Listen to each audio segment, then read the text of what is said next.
at for Flash Wolves. He's a huge carry. He's done really well this entire tournament. The star player for these guys, but along with Karsa. Anytime I mention the mid laner, I also have to tack on the jungler. This conjoined twin. Exactly. Yeah. We know the Alistar ban was going to be there. Lelouch gets taken out as well from the side of LMS here. The Caitlyn may be left up, or they're going to double up on 80 carries. Yeah, the Alistar, when Flash Wolves played against the other top 4 teams, their only wins came on that Alistar pick. Yes, they have wins on other champions, but that's not against the top 4 teams here at this tournament. And remember the last game where Sword Art tried to steal away the Bard, and he did not have the timings down with that champion. It takes a lot of practice, as Crepo knows very well, to get those timings down perfectly. But this is another thing, you know, with the 80 carry bans, a lot of people have been theorizing what is really good against CLG, and everybody's looking at Stixxay trying to pinch his champion pool. This is something I think people are really underestimating about CLG, and Stixxay's champion pool is quite wide. He can also play the Ezreal, which people have kind of left off, and it's also a steal away from NL. So I'm curious if that comes up in this series for CLG. Yeah, and CLG, aside from the Alistar targeting Maple with 2 playmaking champions, yes, one in the late game, one in the kind of the early game for making picks, but he showed us that on that Gangplank he can be absolutely destructive, even picking off people where you would actually not expect it. That was that one phase where he curved the barrels, you know, to really pick somebody off on the final push. Maple, extraordinary Gangplank. I think it's good banning it on game 1, at least for CLG to get their comfort in. It's definitely top-notch. I feel like as we progress in the series, if CLG run into some trouble, that's going to be one of the first ones to drop, because Maple's also extremely scary on these assassins. His LeBlanc, his Fizz.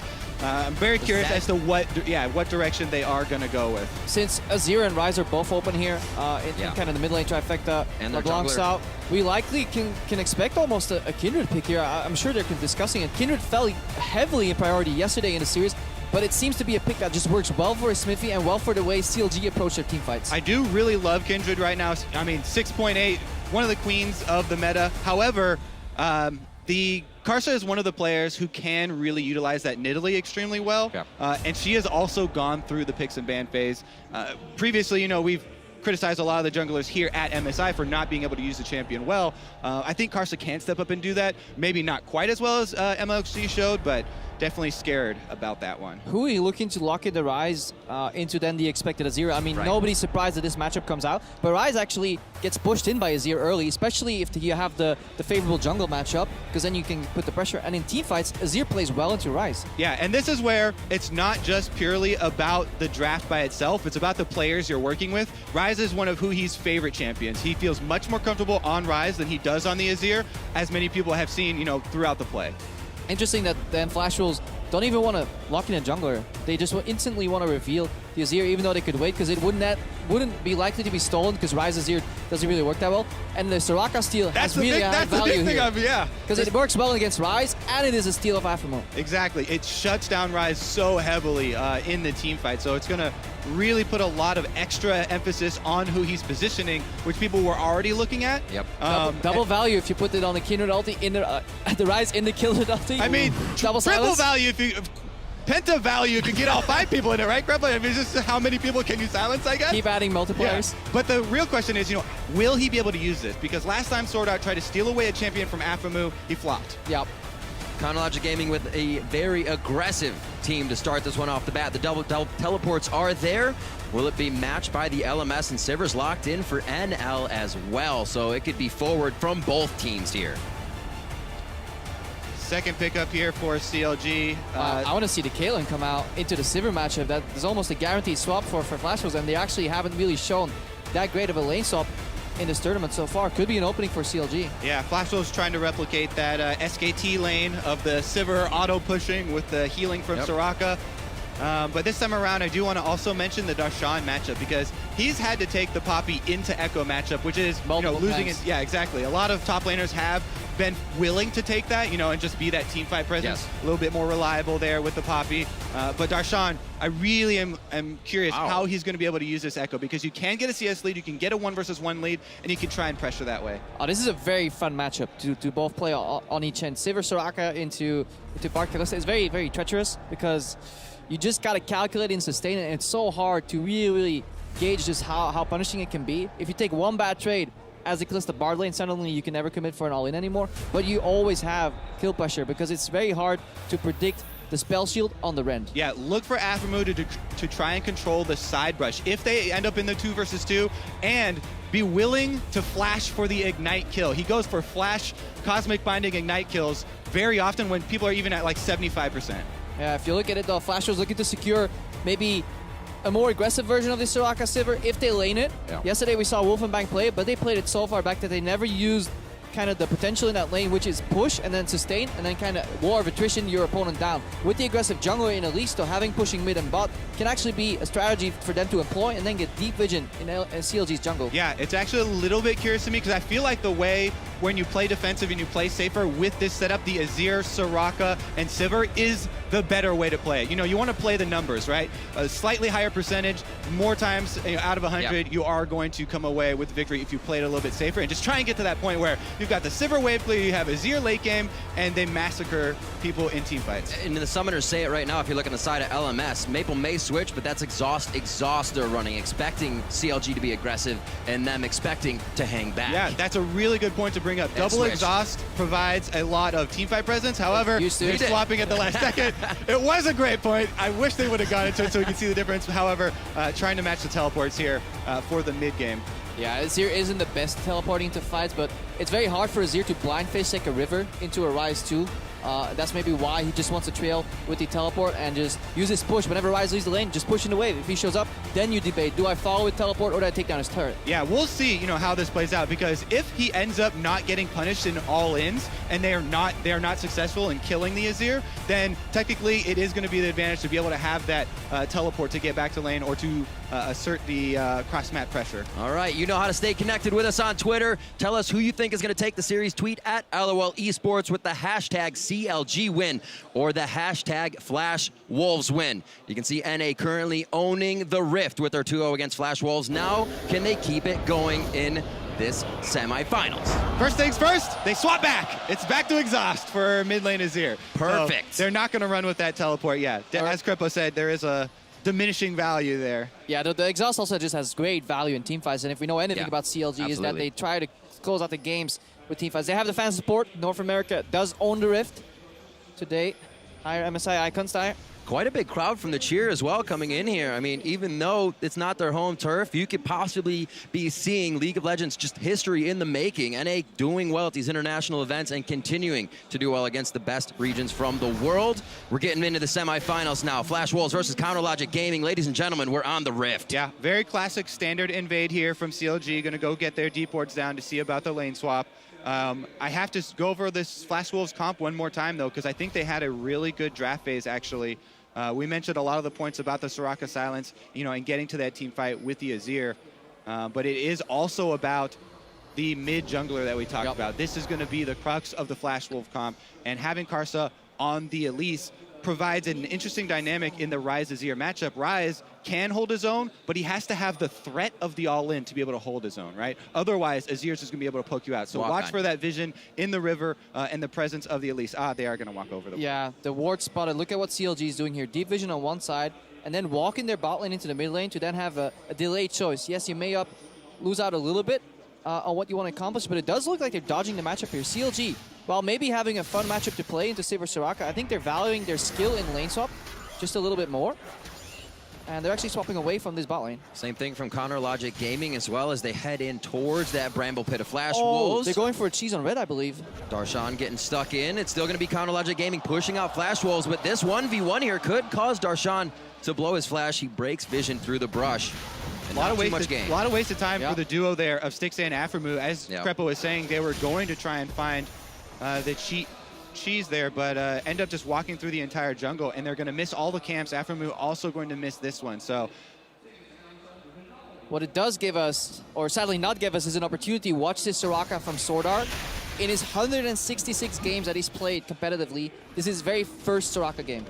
Obviously, the first 80 probably don't matter since you got completely reworked, but he hasn't played it competitively so far. They're going for the quick shove. Oh, they're doing the RNG swap here. Yeah. Looking to match. They really like their lanes. Yeah, and Darshan actually going to have to use his teleport here to try and clean up those minions as they recognize it. I think that MMD is actually just going to walk back to the 1 versus 1. I think it's a good use of teleport. Just get that little bit of XP advantage, and then you can stack the wave. And it makes it very hard for MMD to do anything. And he actually just matches the teleport. So I think Darshan, just in this microcosm here, wins out in the play. Yeah, I mean, MMD did it a little bit slow, so he lost one melee minion there from slight hesitation. All minion is banner, That's dude. about it. Good lock up, some extra damage on the turret for Counter Logic Gaming. Cannon denied. And CS up for Stixxay here. They may have level advantage as it goes across, but like you said, Crepo, you miss one play in this, and you lose that all-in potential on NL and Sword Art. Yeah, that's the cost of matching that swap. You're just behind on tempo and on momentum, but if the lanes are that favorable for you, it can pay off. I don't actually think they are in this case. I don't think the lane matchups are one that hard on either side. Poppy into Echo isn't even a favorable matchup. Definitely agree. The Echo actually has pretty big edge in that, especially early on. MMD going to be able to utilize his shield though, and CS very effectively right under his turret. Both junglers up on the top side. Vision here for CLG, but Smithy's going to be seen on the entry here, so should be just taking that red there for Karsa and then backing off. Karsa does have smite, so I think he secures this really easily.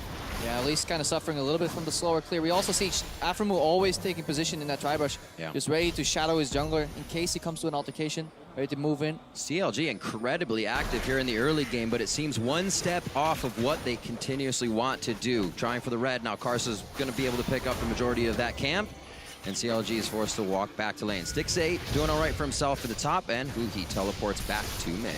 Yeah, you can see a bit of the matchup there. And actually, Huhi gets outplayed in it. A little bit. But that's what we're talking about, how Rise tries to play this, right? The threat, you know, of getting in range there and the all-in popping passive as well. But Maple, very good use of Azir so far. Karsa backing. They see something from him soon. Smithy's still doing what he can on Kindred. Had some pretty great plays around the objectives, but that play from him is quite quiet until we get to towards that mid game. Yeah, and I wonder what the emphasis for Flash Rolls is going to be on the Dragon in this particular game, because they've honestly tunneled in it too much, especially when opponents have been getting Dragons. Karsa would almost blind focus on it, needing to go for the steal, and then Flash Rolls as a team, because honestly, they planned poorly. They just went for the fight every time, but Karsa was already overextended, half HP, and ended up losing out. It is almost a bit of a joke, but if they're singing this much and having fun in the game, I think it actually hits their pre-planning, because they seem incredibly reactive this tournament so far. Yeah, I'm curious to see if that's something that they looked over and changed in the time off, because it was actually a surprise that they did go with that after the first day, since during the season, they were one of the teams with very little Dragon. Very, very little. They kind of came into this event and said, hey, we can get aggressive at Dragons. We like to fight. Here we got one in top lane, and now actually gets the Ignite from Aframu, so a lot of lane pressure on that one. Stixxay can keep it where he wants. It's just going to be healed up by Sword Art. Yeah, Ignite down means that the all-in very, very low threat now. So CLG, they're probably just going to try and farm at their turret, and I expect Smithy to be elsewhere on the map. If Smithy wants to gank this, he needs to come from behind and then portal over. If NL and Sword Art are going to continue playing this pushing style, you can counter the all-ins if you're pushing yourself, because it just makes it so much easier to react. But if you're under turret and you get poked down, that's when you kind of suffer as a Soraka. But it's very easy for Sword Art to react there if it's NL getting caught.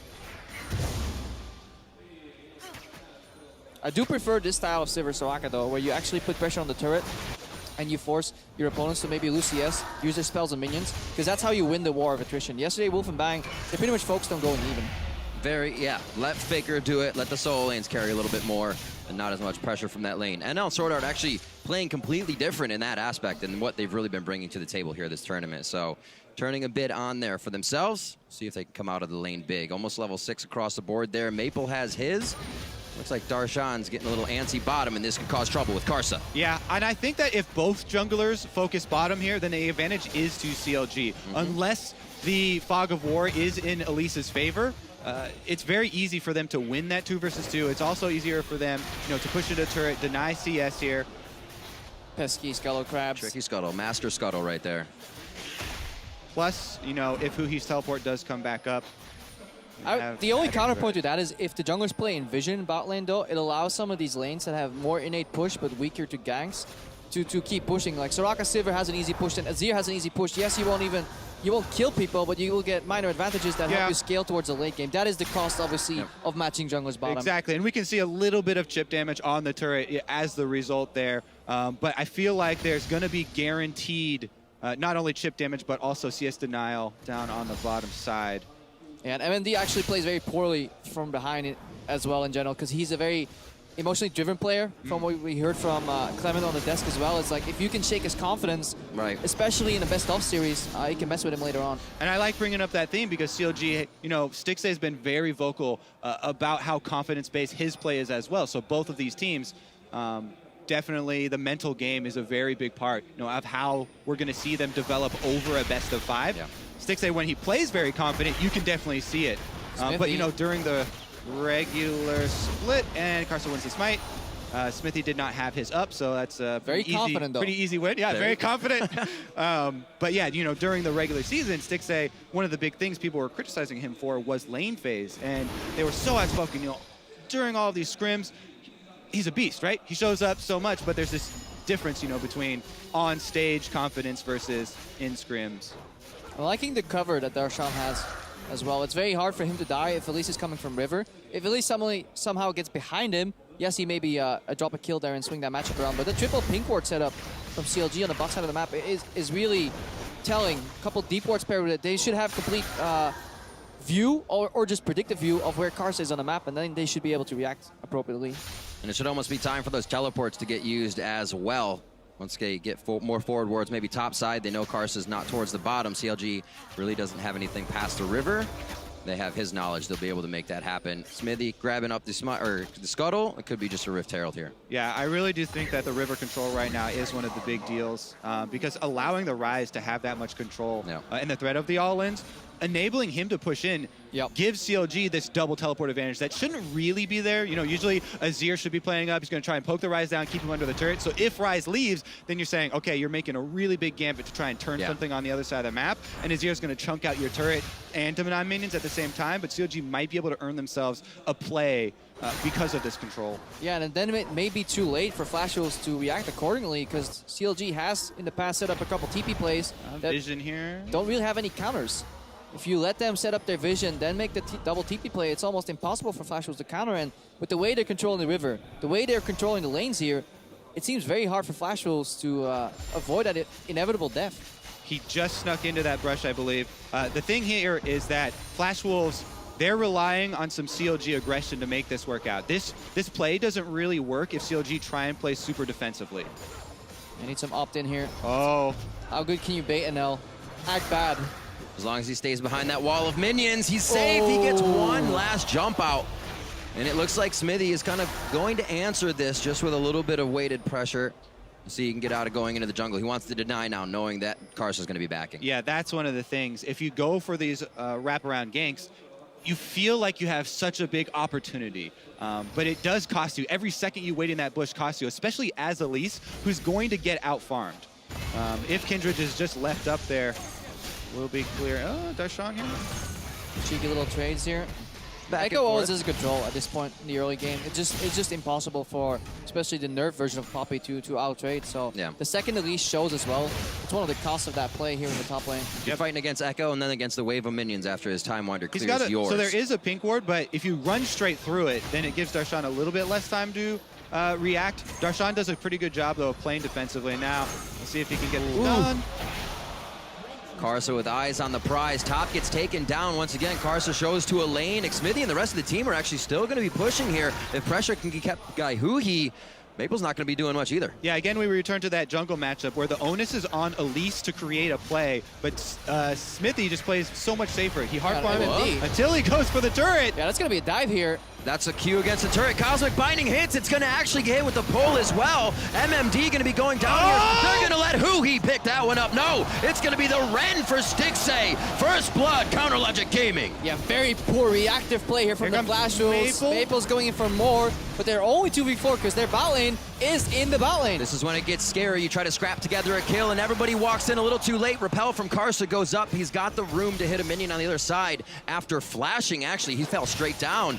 And now NL could be in trouble on the bot as Darshan's trying to tango 2v1. Yeah, and then one of the important things is being able to reset after a play like that. So often when teams commit so many of their resources, overstay afterwards, but CLG are able to disengage after that, and they're able to keep those rewards that they just earned in that topside play and defend bottom, plus Rift Herald trade probably for Dragon here. I think the reactive play from Flash Wolves is going to be try and scavenge that first Dragon. Yeah, they may go for the Dragon here, but in that exchange, not only do they make a lot of mistakes here, they leave CLG up with double teleport advantage. So this play right here is the result of a double cross map. First jungler showed stop, CLG gets an advantage bot. Then he goes to the bot lane, CLG get a push on the top lane, then translate in here.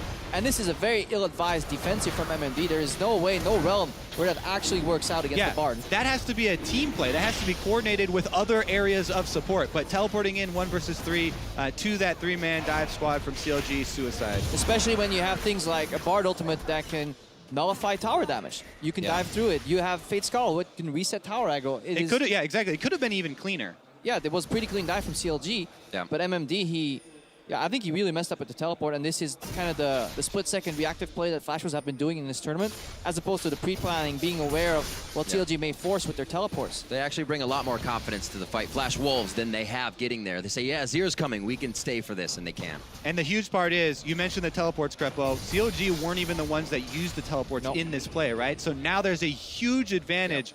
Counterlogic Gaming, we talked about them being able to earn themselves a play before. Now they've just got it handed to them. And this is where the rotations start. Down to the bot lane now. It's going to be one after the other. Nice job by NL to clear a few more waves, but it's just a matter of time before Flash Wolves has to put more resources down there or give it up. Yeah, I see a potential play set up here. He's being a little bit passive in the mid lane, but Darshan has free reign in the top lane. And the second he will reveal Puppey, he will actually roam to mid lane and see what he can do. Maybe even teleport to the bot lane here. CLG are playing with a numbers advantage on the board. Yeah. And I think something really that you need to recognize with CLG as well is how they play with the tides of their vision. You can see the ward lines move up before they make the play on the top side of the map.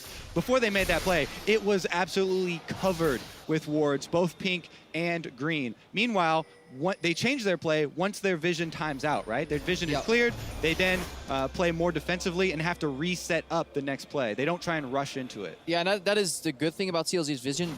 They're really good at identifying when they should go for the shallow wards in the river to basically make pickoffs or maybe set up the next layer of vision. Or when they know everybody's in base, sometimes they bypass the shallow wards and go for the straight deep vision. It is a somewhat risky approach, but because they're so aware of their opponent's positioning on the map, usually they get away with it. And it is those deep wards that eventually lead to those teleports behind enemy lines.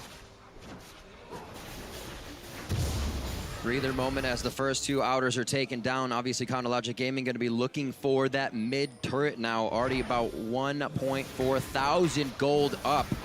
It's an average of 1,200 gold up at 20 minutes for CLG, so they're already on a very good run this game. And Flash Wolves has had trouble coming from behind in their matches most of the year and now into MSI. 15:40 on the clock. It's just been that one kill. Flash Wolves is doing what they need to stave off more and scale this team up. CLG to pressure mid now. The no Afrim was there. There was double pings in that brush. Yeah, Can they play here against the Tempered CLG Fate? are going to try and pressure with their 4 range champions here on the mid lane turret. Sivir being down bottom is pretty big. Flash Wolves might need to actually rotate her mid as well to help deal with the potential of a dive there from CLG. That's where the Bard kind of kicks in too. If you can get a slow push on bot, you match 4 versus 4 in mid, you can actually bypass a lot of these walls with the Magical Journey and get an even quicker rotation to a side lane. And then you can catch the opposing team with the Tempered Fate in the rotation, or simply facilitate dives in the mid lane. Either you nullify the tower, you nullify 2 members, and you fight maybe 2v4 instead of 4v4. Yeah, to give people a picture of, what one of those types of plays would look like, it's all about the initiative for CLG. If they start out with the Bard ultimate, you gain at least turning off the turret, maybe also turning off one of the players, and then they have the Kindred ultimate to rely upon for going for that dive. It also doesn't get more clear which target you're going for. It's bright and golden. This guy. Still growing their gold lead. Alframuna starting to do his roams, picking up some chimes, making sure he gets that vision pushed up before Counterlogic Gaming moves themselves forward anymore. And you can see the differences already in gold. Almost 1,000 for Darshan up on his lane. Yeah, and Kobe talked about the tides of the vision. CLG also play well with the tide of the waves. Darshan will not fast push. Everyone hang on. Whoop. Unless everybody's on the map right now. He held that wave in the top lane until every player is on the board, and that's when he starts pushing out, holding hands together, moving on every side of the map. That's how you 1-3-1 efficiently, because if you push in one lane, you're overexposed. You need to be pushing on the other side of the map too. Yeah. And so now I kind of want to take a look at this game from the Flash Wolves perspective, because they are the ones with the more difficult game plan right now, right? This is the moment in the game where the pressure is on them. And it's going to have to be a really well-played and well-set up counter move that they try and come up with here. Use the Sivir ultimate probably from Fog of War. They cannot take a fight here where CLG have been able to get deep wards for either a flank or even numbers right now actually is very much against them. Sivir right now is only sitting on a single item. Yep. Kalista has much bigger impact due to the utility of her ultimate as well as just the single item there with the Blade of the Ruined King. Yeah, and some of the flaws here in the Flash Wolves composition are being highlighted if they have to play from behind because they don't have the decisive engage that CLG have. They don't have a Flash Snare, a Fate's Call knocking the support in. They don't even have a Bard ultimate they can throw out. Cocoon is, at the highest level, actually not that safe of a spell when it comes to crowd control. And you're looking at MMD teleporting in and flanking. That is your hard engage at this point if you're Flash Wolves, so they're losing control of the map. So what could be that moment for Flash Wolves? If there were a dangerous position besides a Baron attempt for CLG, where do they find their in? See, I feel like the moment for Flash Wolves even looks like a non-moment, right? It's them trying to wave clear and them trying to hold out till the late game. It's a face check in a brush where Cocoon counters Or you. that. See, it's either a huge numbers advantage where they get the Sivir surprise factor and the whole team comes rushing at you, you take someone out. Oh! Whew. Okay. They weren't going. I'm on tiptoes right now. I saw the parallel conversions flies like, Kobe! Yeah, because that moment might come at any time. However, Flash Wolves have to be very careful about choosing that moment because they're trying to play the safe game. They're trying to, scale up and look for that end game opportunity. But on the same token, if something presents itself, they need to be able to jump on it. This is why I really like these moments in the game because it's been building up for so long. Everyone has flashes ready. If you have the initiative in a team fight, you can jump on somebody. If you eliminate someone before, it really explodes into the full 5-on-5, then you can even turn tides. Yeah, if they can hold this for 30 seconds. Home guards as well for this double TP. Could be a big play. That's Maple here. Whoa! NL over the wall. Tries to heal himself up and stay alive. Flash is back. He's already taken down Afro Mu, and it's the Huhi teleport in. It's the Echo teleport in from Darshan. He goes flying forward. Gets taken down after his chrono break. Xmithy going very low. They weren't able to use everything in conjunction. The respite and everything else was too broken. NL and Maple using everything there to survive, and the Soraka heals them back up. Here goes Karsa, though, face-checking Huhi. Very, very risky. Chronologic Gaming still holds goal side to Dragon. They picked that up for themselves and come out big on the fight because they could bring it in with TP. We're focusing just on a tiny bit of macro there at the micro at the very end there. When the sweeper turns off this ward, it's targetable. Elise is able to get out after that, getting a little bit too close to Rise, which is very often a death sentence. Now, a little bit of tunnel vision here. CLG's fighting without Fate's Call because they just used it earlier. A tiny bit of disrespect trying to secure the Dragon. Yes, they had the wards in, but the kite is really right here for Flash Wolves, especially with that Soraka in the background healing everybody up. Yes, Darshan goes for 1-for-1, but I think CLG were a little bit overzealous on this play, trying to play an offensive bar positioning while you were down to Fate's Call. But here again, we saw the tunneling of Flash Wolves on that Dragon. They should have known that they can't contest that whatsoever against this Rise. Just opted out, and they should have been a little bit quicker on the next play, get the tempo advantage instead of playing the scenic route and watching the opposing team take down the Dragon. At the end of the day, Flash Wolves do get 2 kills off of that for the single Counter Logic Gaming trade, and now they're trying to shove up mid and pressure here, but CLG are closing in. A fantastic Emperor's Divide by Maple in that fight. On the Hunt's going to be used to get out, trying to pick up a little bit of that global gold. They have one more turret on the top side. They're still down 3,000 here, 21 minutes into the game. Chronologic Gaming continues to control the river, but Flash Wolves are picking up necessary kills for core items. And that's why I think that was a decent trade for Flash Wolves, because they've already got 1 dragon, so they're not too worried about this dragon stacking from CLG, and getting back that decent amount of mid-game gold can help them hold out. Plus, the timer's going to be down now. It's harder for CLG to draw Flash Wolves out to try and take advantage of this. And Flash Wolves, again, they're just going to try and huddle here with the Azir and Sivir, and hope that Soraka will keep everybody alive until they can purchase more items. And also, if they didn't know it already, it shows up how they have to approach these late game team fights is kiting back with Azir and Sivir. If you have to chase and you can't all in, that's the key different point there. If you have to chase a Sivir and an Azir in fights and they can do return damage and kite you against a Soraka, that is the ideal way Flash Wolves want to play. Barring obviously catching a major key member out with a Cocoon and then blowing that guy up, turning it into a pick. But that is so unlikely to happen that the slower team fights, walking backwards, kiting, and then turning on a front line member when it overextends. That's the way Flash Wolves want to approach the team fight, as opposed to CLG. They want to dive in, Echo in the back line, Stixxay throwing in Aftermoon, maybe Right. Tempered Fate. So difference in approaches to these team fights. That position as well, the walls they could jump over between Xmithie, Darshan, and Stixxay made that so easy for them in the end. And now, kind of just living inside of Flash Wolves jungle, they're going to make more work with this bot lane. Yeah, not surprised here. CLG, they're the ones who want to press the tempo. They're the ones running. Uh-oh. Never mind, it's just going to be a disengage here. The tower actually doesn't go down. But CLG are the ones running the big 2-item carries, right? Ryze is actually extremely powerful on these 2 perfect items for him that build both AP and mana. This is one of his strongest points, actually. Everyone always thinks of Ryze as the super late game, but Azir is the one with the better top end there, whereas Ryze has a really strong mid-game spike off 2 items, and Kalista goes without mentioning. The Hurricane plus his Blade of the Ruined King here for Stixxay is one of his ideal points. Yeah, no more additional benefit really, as opposed to a crit build that comes out of NL. Which obviously is going to be a multiplier, and he's going to be critting the entire team with those wonderful changes to Sivir for the late game team fights. Such invisible damage too. Those ricochets, you really don't pay attention to them until you feel them in your face. Yeah, you feel it. The real pain that comes across. And there's not much that really NL can get, or has to get by. Once he gets one of those like Xmithie in the front, you can start bouncing him off as long as he's not Tempered Fate by Afromu. And gotta keep track of these double exhausts in the team fights too, because we have many members that want to dash in. Like Xmithie will pivot over a wall. You'll have Darshan just throwing himself in there, but then once the exhaust comes off, even on a Ren, for example, it can completely turn the tide of a team fight. Yep.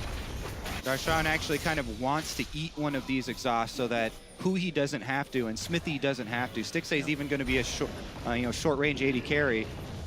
Definitely ruins their game plan if he gets hit with one. CLG's doing a good job keeping the map open though. They never commit 5 members in one lane. They're really showing you how you use double teleport, not necessarily in a full 1-3-1 extended like push, but they always get one push going, rotate one of the members into the mid lane, and then they switch lanes and they keep systematically taking out these outer turrets. Right. The thing they're really looking for right now is to establish not only extra damage on these secondary turrets, but looking for opportunities to use this Bard ultimate and the double teleports to jump on a Flash Wolves opportunity. If someone presents themselves, CLG have to be ready to pull the trigger there. Bard especially has a lot of potential for picking people off from a long distance. Yeah, peak potential is definitely there, but the foundation of that is vision, and that's why we might see Xmithie and Afromo here move into the enemy red jungle.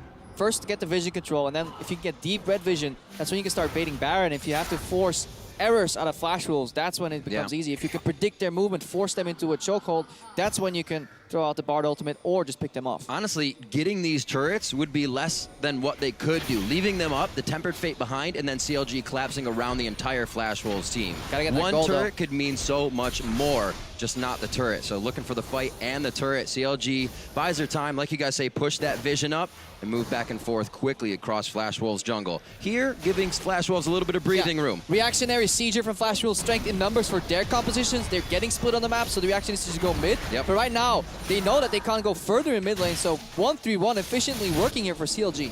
Yeah, plus Dragon's about to spawn as well. So CLG, they're going to pressure on both side lanes, then probably retreat. Actually, they're going to keep it up if Flash Wolves decide not to pressure it. Whoa, that was I don't agree with that one. But they're actually pinging Baron, so they're develops. going to use the Baron pressure to keep Darshan in the top lane, hoping that he can 1v1 put tower pressure, and then you turn this into a bait, but it's a little bit too little vision here. Yeah, so CLG thought that they were about to get pressured for the side lanes, but Flash Wolves just went for Dragon. Yeah, exactly. They played that mind game there. Haha, we're going to stay out on the map. CLG did not expect that, and so they lose out on a little bit of the pressure there. But if CLG had a blue trinket on Dragon, that could have been absolutely destructive. Third Fate, that's going to be one hit on Karsa. Is that what they want? The repel is still there. Sword Art coming from the side to join his team, and MMD is in the middle of the fight as they head towards the backside now for Chronologic Gaming. It seems like they've split both sides. Everybody's safe for now as Afromu tries one more attempt. The Cosmic Binding actually connects with the turret structure on MMD. It's the follow-up for Chronologic Gaming. They found Sword Art, and now they may find more. Darshan deep under the turret. Chrono Break is there, but it's not necessary just yet as they continue to close in on kills. They continue to sing the praises of their teammates, and Darshan dodges one last attack out, but the execute is there from Karsa. CLG looking for the ace. The respite is down, and it heals the members necessary and allows Maple to drop. The 3 re-engages there were actually so well played by CLG. Yeah, everybody thought that fight was over, and then one binding connects, then Afromu flies in, Darshan goes in, and the ultimate, the Shurima shuffle, it wasn't there. It was simply too late for Maple. It goes Afromu, then Stixay with the Fade's Call, then Afromu again, and Smithy going forward as well. Huhi with the flash. Very, very key fight there for Counter Logic Gaming. If Flash Wolves were able to hold at that point and delay the game further, it would get much worse for Counter Logic. Tempered Fate splits up the team fight, and Hui immediately goes for an L, and this is what we talk about, creating space here, because it allows Stixay to play wherever he wants. Xmiffy even flies out of that fight. Baron right now as well. This is actually a pretty tense moment. I don't see anyone on the mini-map going for it, so I think that's a CLG confirmed Baron, but look at the re-engages. Multiple times, there it is. He hits the binding into the Fate's Call. Smithy and Huhi jumping forward here. Sword Art does go down, and that's when CLG decide to continue this dive. Stixay on the Callista following up the damage, and Darshan goes in to tank the turret, ensuring that they clean up everybody else. Smithy here gonna make sure that Stixay doesn't go out, and Maple actually just took the soldier in there right as the Kindred ultimate came up. I didn't quite see it, but On the Hunt was on a fairly large cooldown in that fight. Yeah. Maybe Flash was actually used that to get out of the mid lane quicker and rotate to the Dragon, and then didn't have it up for the fight, because it seems like a key ultimate to have. We'll have to recheck that, because they need a kite with that On the Hunt. If they don't have the additional move speed bonus, then exactly what Kobe described right there will happen. These re-engages, you know, people dashing in aggressively, closing the gap. So we got to point out, and because I didn't see that binding. Players across the globe have been praising Afromu's play at this tournament, different plays, different champions. And I think it's underestimated the confidence of your captain and how much synergy that brings to the team when you see that your captain is confident as well in his initiation. Yeah, he definitely knows the limits of that champion. On the Hunt, just watch it real quickly, was used at the start of the fight. So Flash Wolves, they didn't disengage quickly enough. They thought they could take the fight, but ended up losing it. So they were split up at the start. Good engage by CLG, and again, decisiveness is what they need. They know when to strike, and then these teamfights are played out perfectly. They're switching targets. They're never overcommitting. Huhi launched initially on an L, but then realized after his combo that he would chase into his death, so he backed off again. They target switch very well in CLG. Very controlled communication.